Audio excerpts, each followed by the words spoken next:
श्री श्री राधा रमणो जयति भज निताय गौर राधे श्याम। जपो हरे कृष्णा हरे राम। चरित सुधा श्री श्रीमद राधा रमण चरणदास देव बाबा जी महाशय। बड़े बाबा का जीवन चरित्र। मूल बंगला संपादक प्रकाशक श्री रामदास बाबा जी। एक दिन सुप्रसिद्ध W.C. बनर्जी के भतीजे श्रीयुक्त ब्रजलाल बंदोपाध्याय और श्रीयुक्त अमर कृष्ण दत्त बाबा जी महाशय के दर्शन करने आए। दोनों के गले में दमे के ताबीज थे।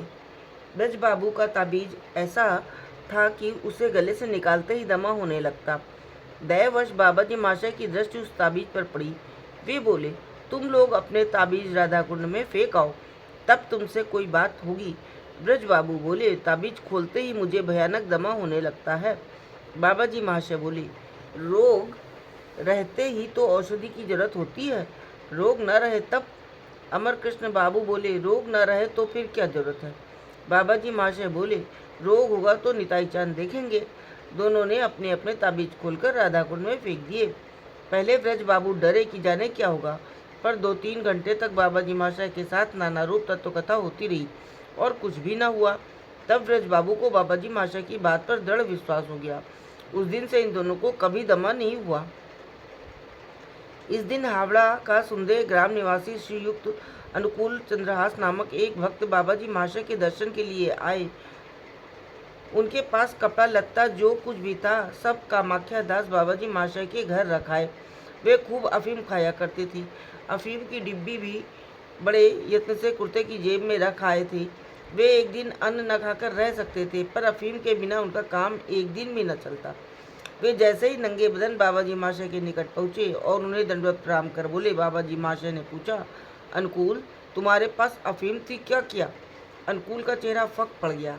वे बोले, कामाख्या दास के घर रख आया हूँ। उसी समय बाबा जी महाशय ने एक व्यक्ति को आदेश किया, देखो, कामाख्या दास के घर पर अनुकूल के कुर्ते की जेब में अफीम की डिब्बी है, उसे झट ले आओ। अनुकूल, मैं जा रहा हूँ। बाबा जी, ना बाबा, तुम ठहरो। आदिष्ट व्यक्ति जल्दी से अफीम की डिब्बी ले आया। बाबा जी महाशय ने डिब्बी खोली और अनुकूल से पूछा, इसमें कितनी अफीम है? अनुकूल, कल 1 रुपया भर खरीदी थी, उसमें से 4 आना खर्च हुई है, 12 आना बाकी है। मेरा ऐसा कुअभ्यास हो गया है कि इसे खाए बिना उठ बैठ नहीं सकता। मैं भात और जल बिना रह सकता हूँ, पर अफीम बिना नहीं रह सकता। बाबा जी महाशय उनकी बात सुन रहे थे और अफीम के ढेले को गोल करते जा रहे थे। उनकी बात समाप्त होते न होते जब जय नित्यानंद राम कहते हुए उन्होंने 12 आना भर अफीम की गोली मुंह में डाल ली और अनुकूल बाबू से बोले, जाओ, अब तुम्हें अफीम खानी नहीं पड़ेगी। उसी मुहूर्त से अनुकूल बाबू का अफीम का नशा छूट गया। वे कहते, गुरुदेव की कृपा से उस दिन से भूल से भी मैं अफीम खाया करता था। ये भी धारणा नहीं आई थी। मेरे शरीर को भी इससे किसी प्रकार की हानि नहीं हुई।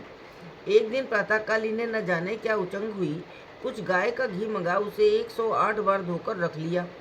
किसी ने पूछा, इसका क्या होगा? बाबा जी महाशय मुस्कुराते हुए बोले, कुछ विशेष प्रयोजन है, पीछे जान लोगे।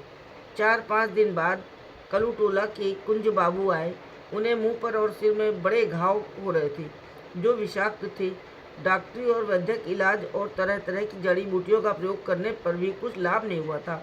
यंत्रणा बहुत होती थी। न जाने क्या सोचकर आज बाबा जी महाशय के पास आए। आते ही बाबा जी महाशय बोले, कई दिनों से निताई चांद ने घाव की औषध तैयार करा रखी है, आप आए नहीं इसलिए आपको नहीं दी जा सकी। कुंज बाबू बोले, मैंने बहुत इलाज किया पर कुछ फल नहीं हुआ, अब आपकी कृपा का ही भरोसा है। बाबा जी महाशय ने वो 108 बार धोया हुआ घी मंगाकर फणी द्वारा छत विछत स्थानों पर अच्छी तरह लगवा दिया और साथ ही साधारण लोगों के विश्वास के लिए या प्रतिष्ठा से अपनी रक्षा करने के लिए बगीचे में से ऐसे ही किसी पेड़ का पत्ता लेकर मसल कर उसका रस छत स्थानों पर लगा दिया। लगाते ही यंत्रणा से निवृत्ति हो गई और कुछ दिनों में घाव सूख गए। इस प्रकार केदार बाबू के बगीचे में रहते समय न जाने कितनी असाध्य व्याधियां इनके कृपा कटाक्ष से अच्छी होने लगी। जय हो बड़े बाबा की। जय जय श्री राधे।